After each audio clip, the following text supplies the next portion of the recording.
Hello, I'm Georgie Frost. Welcome to another episode of Insurance Tomorrow, brought to you by Allianz. In this series, we'll explore the technologies, risks, and trends impacting the future of the insurance industry. If you have any comments or new topics to suggest, please do get in touch via the link in the show notes. Now, one area insurance professionals are increasingly focused on is cybersecurity. In fact, cyber incidents came top in the 15th annual Allianz Risk Barometer this year, just 2 places ahead of concerns over business interruption. If you're struggling to maintain your identity right now, give it 5 years and you've got your engineering team who are spinning off 50, 100 agents in an hour. Now you need to be tracking all of those because you are accountable for what those AI agents are doing. Having multi-factor authentication, making sure that the most valuable assets are properly securitized. These are the sorts of things that I think the insurance industry, insurance brokers really need to educate the insurance buyers on. What are the actual cyber risks that they face? To explore how the digital threat landscape is changing and what it means for brokers, I'm joined by Jack Wright, Head of Cyber Resilience at Allianz UK, and Jon Choi, Director of Insurance Risk Consulting at CyberCube, a global provider of cyber risk analytics software. This is a topic we've returned to over the years on Insurance Tomorrow, as businesses around the world grappled with data breaches, phishing attacks, and ransomware dangers. By far, the most significant threat, certainly to small businesses, will come from cyber criminals who are motivated by financial gain of what money they can get out of attacking you. And by far, the majority of these kind of attacks come in the form of untargeted, non-sophisticated attacks. Examples of that is phishing emails, which we're all familiar with. These are very cheap for these criminal gangs to launch. They don't have to spend a lot of time targeting you. They will just send hundreds of thousands of such emails out. And if anybody falls victim, that's a bonus for them. So you can't really think that as a small business, no one's targeting you because they are. And we just heard there from a National Cybersecurity Centre officer from our 2018 episode focused on this topic, who remained anonymous to protect his identity. Jack, Jon, welcome. Jack, cyber risk has been the number one global business concern in the Allianz Risk Barometer for 5 consecutive years. Why does it continue to dominate, do you think? The reason it's so large is that more than ever, our IT systems are incredibly complex and integrated. Before, businesses used to be stood up and they would just be almost predominantly physical things. They existed, you saw the machinery, it was very clear. Your supply chain was a literal chain. You could probably link the businesses together. Now we are more complex than ever. We are tied to businesses internationally, domestically, and because those businesses are only becoming more complicated, they're run thinner and thinner. So there's much less resilience in between each organization. You don't need to look at the advance of AI to see how well connected and how many new systems, more applications that we're adding on day after day. And when you have that, an impact in any part of the business is going to cause you huge amounts of problem. So cyber is only going to go on the rise. It stayed at the top 5 because we're just seeing such a huge surge in incidents. And I suspect with AI, that's only going to be on the increase. I presume that's something that resonates with you, Jon? Yeah, absolutely. That's no surprise at all. I mean, if we think back to the earlier episode you mentioned, that was a very prescient prediction in terms of, cybersecurity being on the top of mind, increasing cyber attacks. So with AI on the horizon here, we're only going to see more and more digitalization, more and more use and implementation of these technologies. In terms of the digital supply chain, we're also seeing this within the software sphere too. And so when you think about software development, it's not just that one company is developing their entire software from top to bottom. They're relying on software packages that are from other open source providers, the community developed types of open software packages as part of a corporate software package. And so this digital supply chain is becoming much more of a web rather than a chain. Jack, as I mentioned before, this is a topic that we've been revisiting on the show over the years, and not a surprise, it's such a big topic. But what emerging threats do brokers and their clients need to be focused on today? So I think take exactly what Jon just mentioned there, right? You have a web, and what people need to think about is beyond themselves right now. So a lot of, especially small and medium businesses, they focus on how their business operates, and they're not really tracking, like you think of a third-party risk management. How are my suppliers, how are my brokers, and more importantly, how are my customers being affected by these sorts of incidents? So what sorts of things can people do today? They need to pay attention to what their assets are. So imagine that you're a sprawling city and you're growing day by day. You need to understand where your roads are. You need to understand where your houses are. And if you don't do it now, it's going to be much harder to regain down the line. So simple steps like really good asset management. What devices do I have? How do I interact with them? That is a brilliant first step. And actually, people sometimes get so focused on the exciting stuff, the Gartner hype cycle, stuff that's coming down the road, they forget actually the foundations keep needing to be built. And sometimes people lose sight of that. What are you seeing on your networks, Jon? Yeah, so what we're starting to see here is really more focus on exactly these types of controls, what technology dependency is going to lead to, what AI is going to lead to. It's not going to make cybersecurity controls obsolete. If anything, it's going to make the basics that much more, or not having the basics, I should say, that much more punishable, right? So it's like getting into a car without wearing your seatbelt. It's just things like this, having multi-factor authentication, making sure that the most valuable assets are properly securitized. These are the sorts of things that I think the insurance industry, insurance brokers really need to educate the insurance buyers on. What are the actual cyber risks that they face? How much could it cost them in terms of business interruption, in terms of downtime, as well as potentially some of the reputational risks that you might face if you have an IT security incident? Jack, I want to focus more on supply chain attacks. How should businesses and brokers be responding here? What brokers really need to do is just understand, well, what communal systems are there? So oftentimes there are applications that are common amongst most brokers. They all sort of use it. And what you want to understand is, how can I remain competitive if these breaches are inevitably going to occur? So if your default response within your business continuity plan is simply, the system will always be fine, right? Or don't worry, I've outsourced my IT and they'll just recover it, right? You've got to assume that those technical processes aren't going to work. And that's where actually we're seeing this really good connection now between drawing together your business continuity program into your IT service continuity and your cyber response. And you're drawing these all together. And that's a particular challenge for smaller companies, because there's such specialist areas that actually, you need to dedicate some real time to understanding what are those critical assets that we mentioned before, and then how am I going to protect it? And realizing you don't just have to protect IT assets first and foremost, you're actually protecting the business. So how do I keep serving the customers? And that might be, I employ 10 people for the next 3 weeks, picking up the phone and dialing. And oftentimes people aren't thinking of those manual methods. They're so stuck in I need another tech solution. What are the big mistakes that you're seeing organizations make time and again? So we have a global threat intel team with several actually based in many different countries, and we all share information together. And one of the things that we see is that whether it's in the UK, whether it's in the US or anywhere, it is really those fundamentals that are being missed time and time again. So it is annoyingly the basics. Think of like multi-factor authentication. Okay, we sort of understand it. We see it in all of our systems day in, day out. We're on our phone, sort of thing, and yet there are so many important business processes that just don't have it. We see people's business emails get compromised all the time. And businesses just aren't preparing for it because they think, well, I've never had a breach before. And it is a bit frustrating. I've got to go get my little code and I've got to type it in, sort of thing. It's a little bit of a burden, but if you lost your business because of it, that burden would be nothing. So MFA is a huge one. Patching, so making sure your systems are up to date. So companies put a lot of effort and time into making sure that their systems are as protected as possible. For every AI scare story about people trying to use it maliciously, there are all these companies that are using it to scan their networks and to make themselves more protected. They push out patches so that they're as safe and as secure as possible.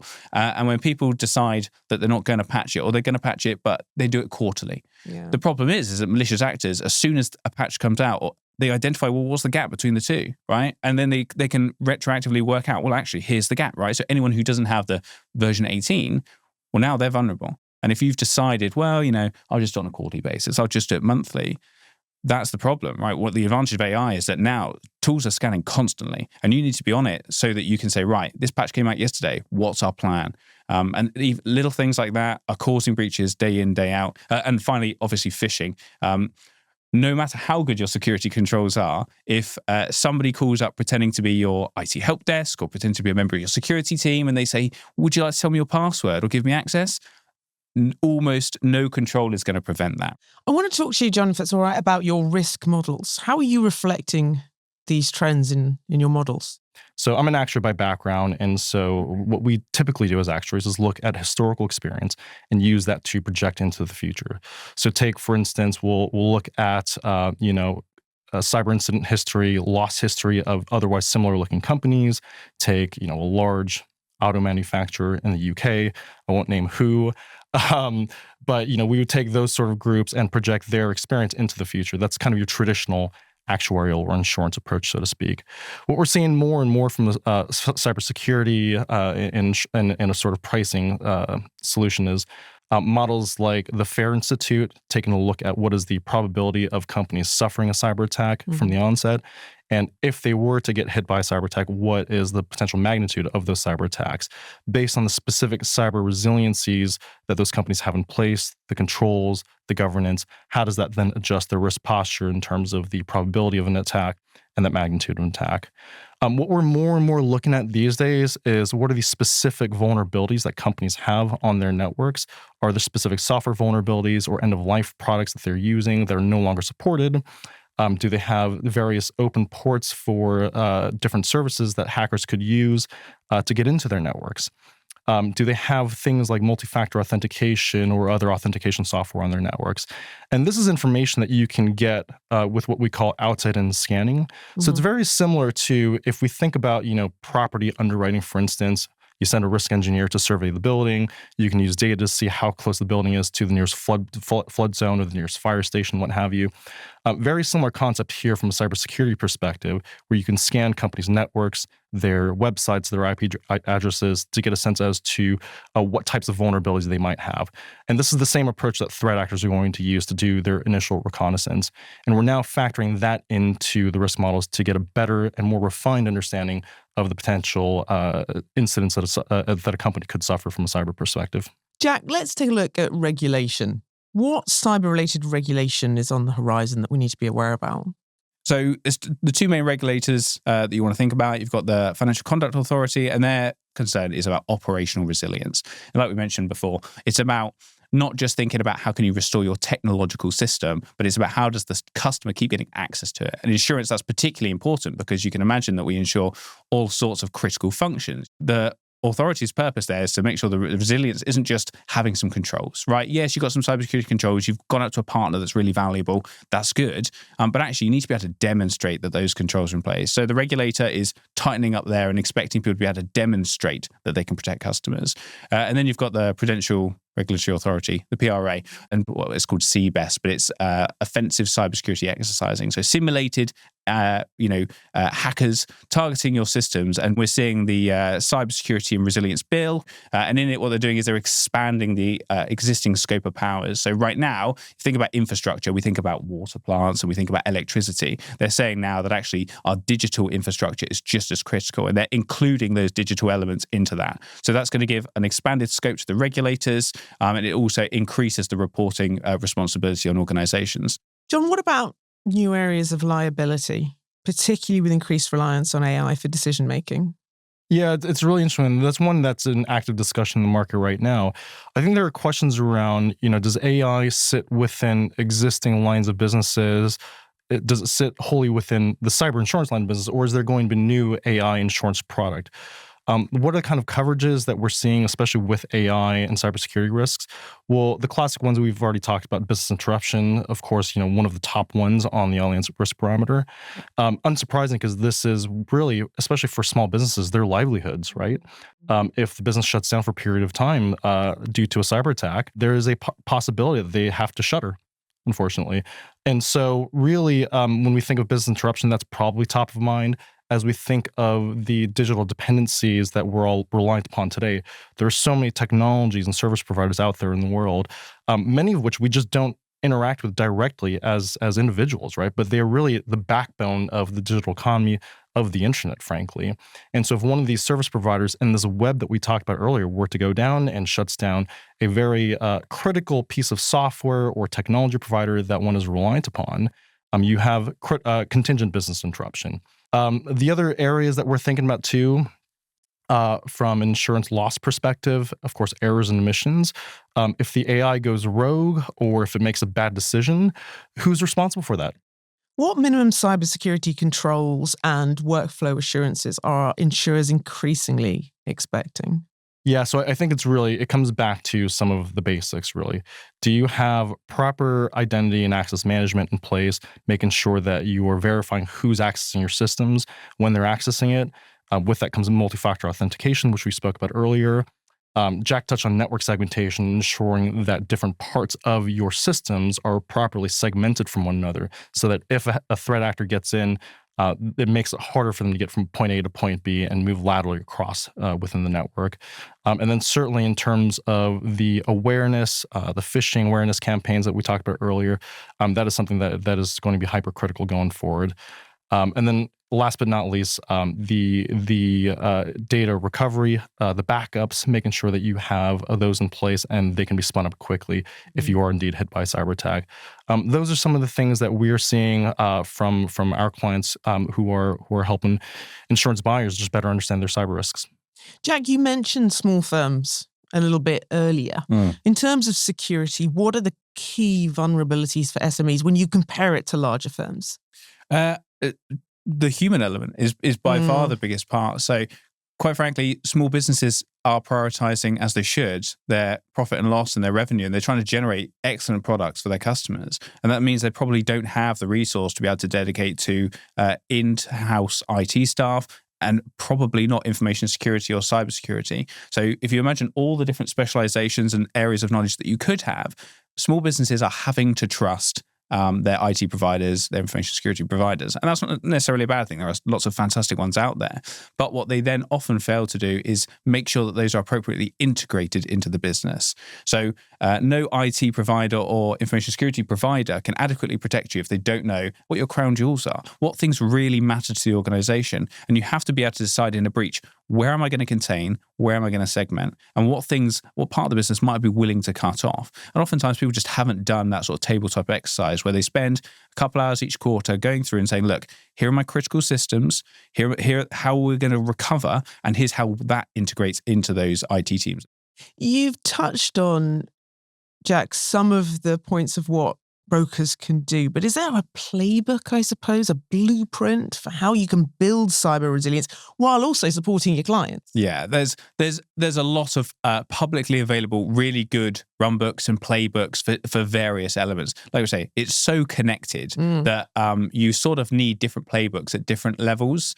And so I oftentimes think that the most value to be had is a well-rehearsed but very simple plan. So, no plan survives first contact. So don't worry too much about the specifics of the types of threat you might face. You can take probably some of the most likely vulnerabilities, the most likely threats that you could have, phishing, ransomware, those types of things. But actually, oftentimes people get too bogged down in the details of the precise mechanism because our estate is so complicated. You're never really going to know what's affected, right? It's sort of trying to rehearse for every single type of fire. Actually, as long as you've got a well-equipped team, you've trained them appropriately with good equipment, that is going to be what's most useful. And fortunately, you can go to AI and get really good runbooks now. There are lots of international standards. They're all publicly available. You can get them for free.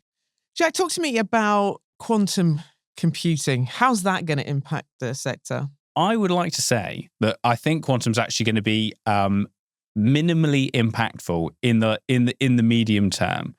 So for those not aware, quantum computing is just think of it as a very accelerated rate of compute. So people are able to just deliver more with what they've currently got. But at its current stage, quantum is only available in a very specific controlled environment. It's not really publicly available.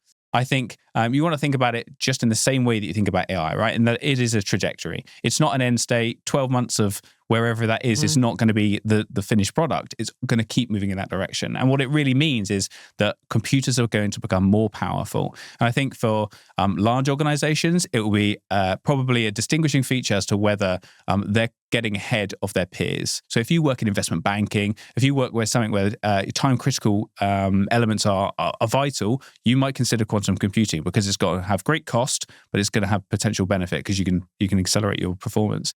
But if you're in small, medium businesses, I think the utility to you is less because what will happen is everything that you've got encrypted today, quantum computing will unencrypt, right? So organizations want to think about their cryptographic systems and like, where is this most vital data that in 20 years I still need to store because it's required by a regulator? Agree with that, Jon?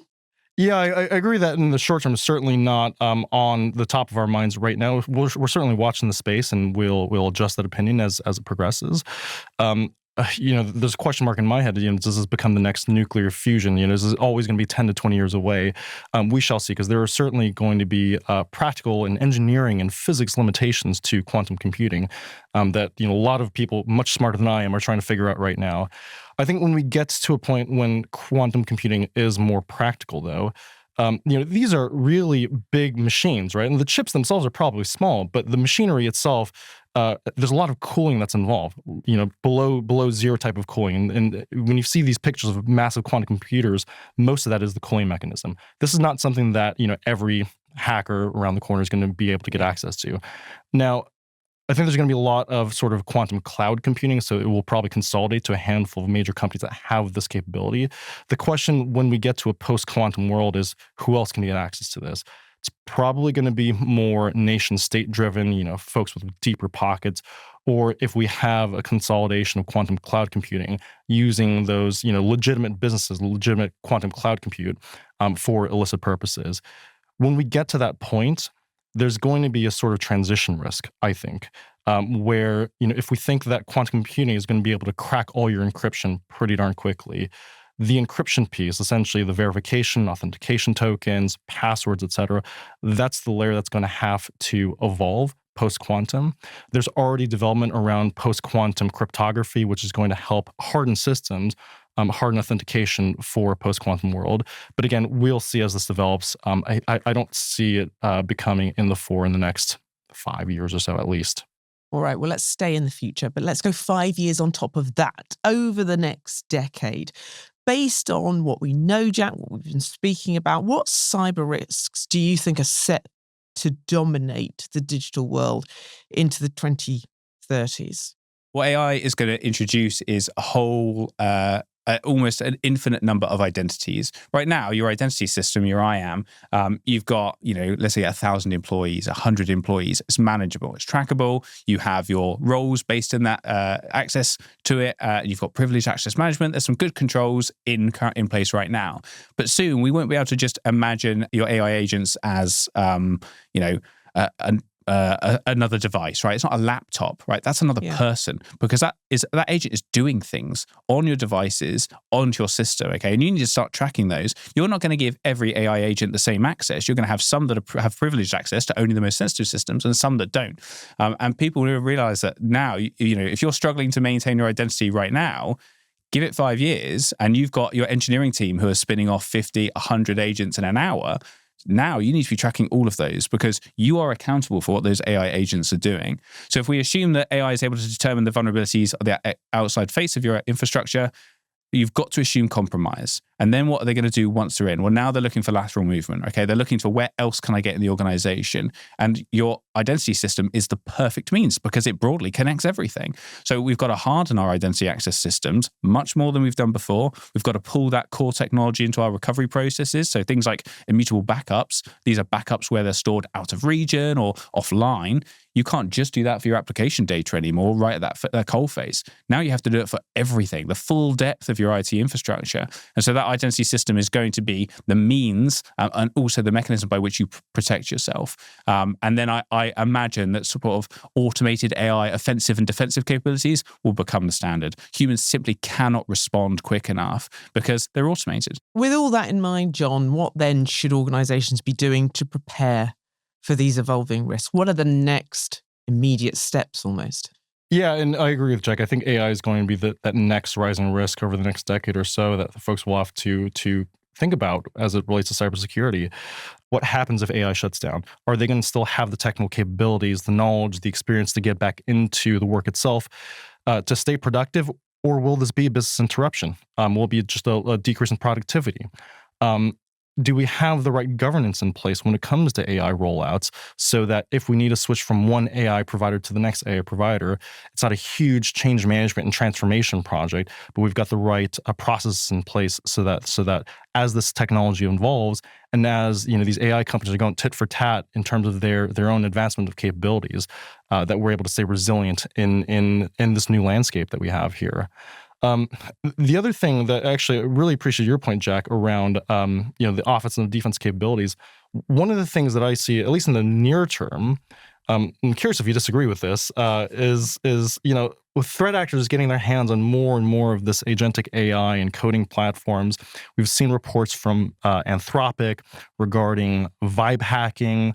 There's another one around threat actors using their AI agents to really nearly autonomously attack companies, perform the initial reconnaissance, the lateral movement, finding the valuable assets and targets. Now, who knows if all of that was a lead up to Mythos, which they talked about recently.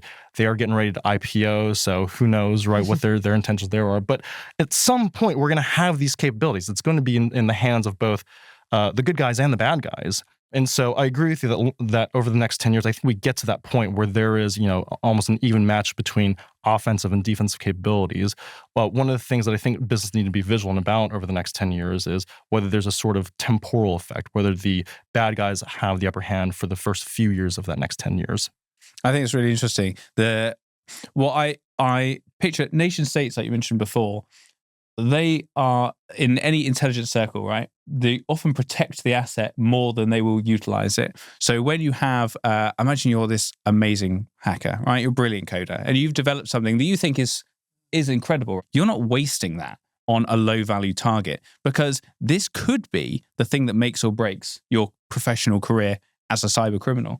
So the fear that often, like most companies have, is that these tools are available, okay?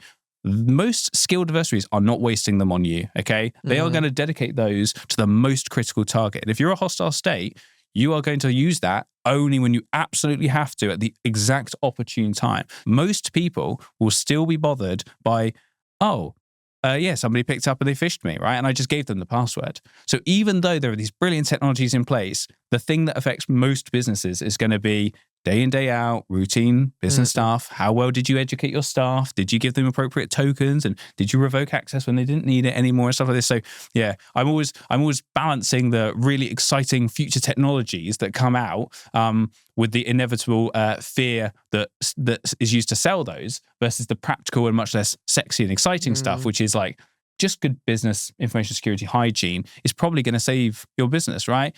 Business continuity plans, disaster recovery plans. It just doesn't sell subscriptions, so but still vital. Yeah, absolutely. Jack, Jon, thank you so much for your time and for sharing your experience. We've mentioned this a few times on the show before, and I imagine it's not going to stop today because this is changing very fast, isn't it? Thank you very much. Thanks for having us. Thank you. That's it for today. Next time on Insurance Tomorrow, are we approaching a driverless dawn for UK roads? As the US and China forge ahead with autonomous vehicles on public roads, we look at the picture here in the UK. If you've enjoyed this episode, please subscribe so you don't miss future discussions as soon as they're released. And you can catch up with all our episodes on Spotify, LinkedIn, YouTube, and Apple Podcasts. And as always, we'd love to hear from you. What are the issues you're discussing with your colleagues or your clients? Is there a question you'd like us to put to our experts? Just drop us a message via the link in the show notes. Insurance Tomorrow is brought to you by Allianz. I'm Georgie Frost. Thanks for listening, and we'll see you next time.